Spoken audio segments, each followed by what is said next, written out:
Welcome to the Slop Farm. Enjoy the video. You start by preparing both devices. Make sure the Apple keyboard has sufficient battery and is powered on in pairing mode so the TV can see it.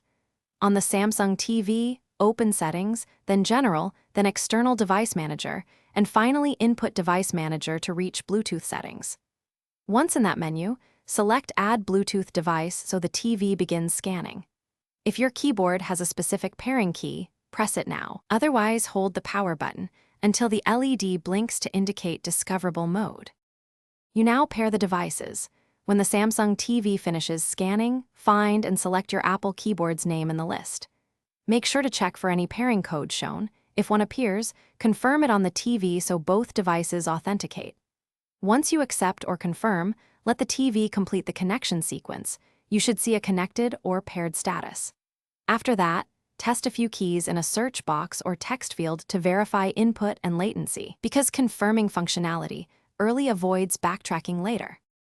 You finish by adjusting input language and keyboard layout in the TV settings so special keys map correctly. This prevents mismatched characters. If the keyboard didn't connect, make sure Bluetooth is enabled on the TV and the keyboard is still discoverable. Then restart both devices and retry pairing. As a key troubleshooting tip, keep a wired USB keyboard or a Bluetooth USB dongle handy. The dongle often bypasses TV Bluetooth quirks and gets you typing immediately if direct pairing. Thanks for watching. Consider subscribing if we helped you today.